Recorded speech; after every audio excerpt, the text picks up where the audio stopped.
Good day to everyone. I am Ulama Zakaria. Now we discuss about Chapter 7, Paris to Berlin, 1885 to 1887. In this chapter, Husserl line, "Go to my native land, go foreign power, shown by the traveler on his way, and there beneath is azure sky, where all of my affection lie. Therefrom the weary pilgrim say, what fate is his in that land of ours." Husserl, after completing his studies in Madrid, Rizal went to Paris and Germany to specialize in ophthalmology, particularly chose this branch of medicine because he wanted to cure his mother ailment. He served as an assistant to the famous oculist of Europe. In Berlin, capital of then unified Germany, he met and befriended several top German scientists, Dr. Fyodor Jagur, Dr. Adolf B. Meyer, Dr. Hans Meyer, and Rudolf Virchow. His merits as a scientist were recognized by eminent scientists of Europe. In Gay Paris, 1885 to 1886, Maxime Viola, a medical student from San Miguel to Bulacan, Senior Eusebio Corominas, the editor-in-chief of the newspaper La Publicidad, Don Miguel Morieta, the owner of La Publicidad. November 1885. Rizal was living in Paris, where he sojourned for about 4 months. Dr. Louis D. Wickert, 1852 to 1906, leading French ophthalmologist, where Rizal worked as an assistant outside of his working hours. Rizal relaxed by visiting his friends, such as family of Pedro de Taveras, Trinidad, Felix, and Paz, Juan Luna, and Felix Resurrection Hidalgo. Juan Luna, the great master of brass. Rizal helped him by posing a model in several paintings. 1. The Death of Cleopatra. Rizal posed as an Egyptian priest. 2. The Bride Compact. He posed as Sikatuna. Rizal as musician. Rizal has no natural aptitude for music, and this he admitted. He only studied music because many of his schoolmates at Ateneo were taking music lessons. In a later date, dated November 27, 1878, he told Enrique Lete that he learned the solfeggio, piano, and voice culture in 1 month and a half. He was flautist in various impromptu unions of Filipinos in Paris. Some of his compositions are Alimang Lahi, Any Res. Next, La Deportation. In Historic Delberge, February 1, 1886, Rizal left Gay Paris for Germany. February 3, 1886, he arrived in Heidelberg. Rizal was a good chess player, so the students in University of Heidelberg made him member of the Chess Players Club. Next, Dr. Otto Baker, a distinguished German ophthalmologist. He worked at the University of Eye Hospital. Good day everyone, especially to you ma'am. So let's proceed in historic Heidelberg. After acquiring enough experience as an ophthalmologist and doctor records the clinic, Rizal rectantly left Gay, Paris, where he spent so many happy days. Pagkatapos magkaroon ng sapat na karanasan bilang doktor ng mata, ophthalmologist, sa clinic ni Dr. Well Curtis sa Rizal, umalis siya sa Paris kahit ayaw niya. Dahil marami siyang masayang alaala doon.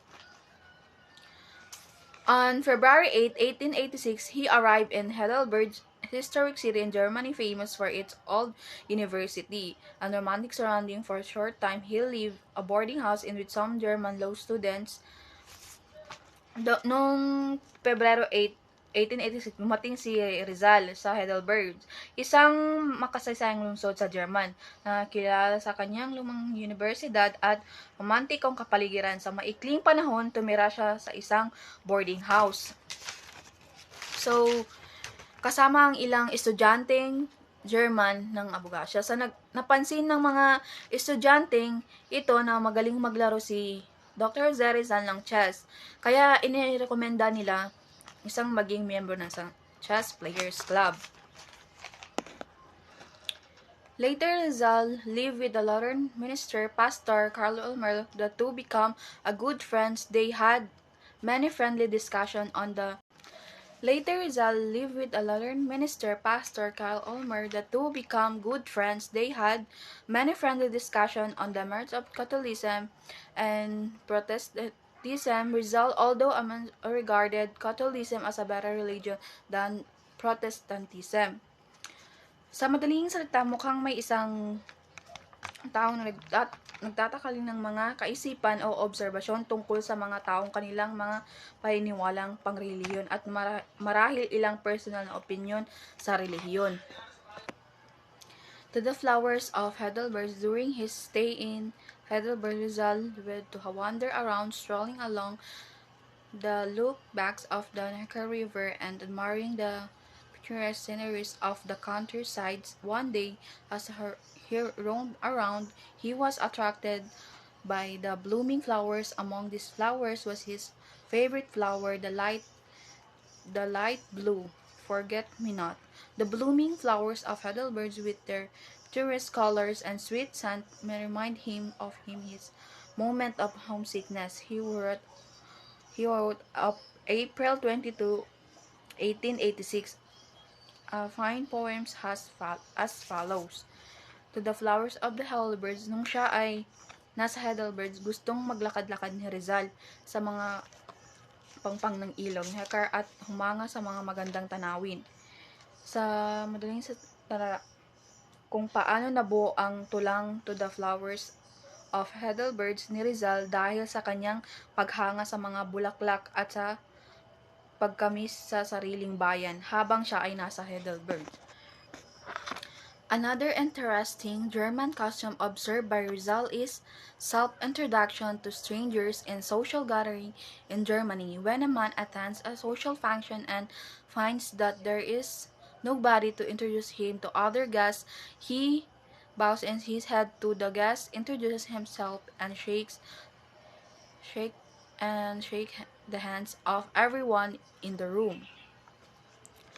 Rizal's darkest winter. Rizal spent winters in many temperature countries. The winter of 1886 in Berlin was his darkest winter. During this bleak winter, he lived in poverty because no money arrived from the Calamba. He and was flat broke.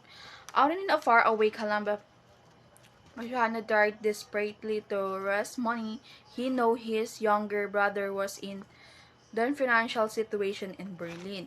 So, isa sa mga nakita ni Rizal ay ang kaugalian ng mga eleman kung saan kapag may dumadalo sa isang pagtitipon, siya ay mismo ay nagpapakilala sa kanya sarili sa ibang mga bisita. Yumuyo ko siya at kinakamayan ang lahat sa silid. So, ang mga tala ay tungkol sa karanasan ni Rizal sa alam niya kabilang ang isang kakaibang kaugalian at ang kanyang paghihirap sa Berlin dahil sa kakulangan sa pera. Pinapakita rin nito ang pag-aalala ni Pasiano para sa kanyang kapatid. Nagbibigay ng mas malalim na pagtingin sa buhay ni Rizal, hindi lamang sa kanyang mga obserbasyon sa kultura, kundi pati na rin sa kanyang personal na paghihirap at ang suporta ng kanyang pamilya. Yun lamang po at maraming salamat. So good morning everyone, and especially to you ma'am. So our topic for today is Rizal involvement in German scientific circles is highlighted. He was introduced to dear Rudolf Virchow, a famous German anthropologist, and joined the Anthropological Society and the Geographical Society of Berlin. Rizal was invited by Virchow to give a lecture on the Tagalog language and later wrote a scholarly paper on the subject, which was published and well received in Europe. Si Rizal ay nakipag-ugnayan sa mga sikat na scientifico sa Alemanya. Kinilala niya si Rudolf Virchow, isang kilalang anthropology at naging miyembro siya ng mga samahang scientifico sa Berlin. Inibitaan siya ni Virchow na magbigay ng lecture tungkol sa wika ng Tagalog at gumawa siya ng isang papel na tinanggap ng mga scientifico sa Europa. Left in Berlin, Rizal time in Berlin was focused on both academic and physical development. He worked as an assistant in the soldier clinic where he learned more about ophthalmology and pursued studies in language and sciences. He also participated in daily physical exercises to maintain his health. Sa Berlin, hindi lang si Rizal nag-aral kundi naglaan din siya ng oras para sa kanyang kalusugan. Naging assistant siya sa klinika ni soldier at natutunan ang tungkol sa ophthalmology, pag-aaruga sa mata. Nag-aral din siya ng iba't ibang wika at agham. Araw-araw din siyang nag-ehersisyo upang mapanatili ang kanyang kalusugan. Views on German women. Rizal wrote to his sister Trinidad expressing admiration for German women. He described them as serious, diligent, and friendly, contrasting them with Spanish women whom I found to be more gossipy and quarrelsome. Isinulat ni Rizal sa kanyang kapatid na si Trinidad ang kanyang paghanga sa mga babaeng Aleman. Ayon sa kanya, ang mga ito ay seryoso, masipag at hindi tulad ng mga babaeng Espanyol na mas chismosa at mahilig mag-away. reflection on women in the Philippines, Rizal expressed regret about the attitude toward women in the Philippines, where they were often judged more than their appearance rather than their intellect. He praised the German women for their education and involvement in intellectual matters. Ipinahayag ni Rizal na lungkot siya sa kalagayan ng mga kababaihan sa Pilipinas. Ayon sa kanya, mas pinapahalagaan ang itsura nila kaysa sa kanilang talino. Pinuri niya ang mga babaeng Aliman dahil sa kanilang edukasyon at kaalaman. German custom. Rizal appreciated German custom, especially the way celebrated Christmas, noting how people would pick trees from the forest on Christmas Eve, not just for decoration but also as a cultural tradition. Pinahalagaan ni Rizal ang mga kaugalian ng mga Aliman, lalo na ang kanilang pagdiriwang ng Pasko. Tuwing bisperas ng Pasko, kinukuha nila ang mga puno mula sa kagubatan, hindi lamang bilang dekorasyon, kundi bilang bahagi ng kanilang tradisyon.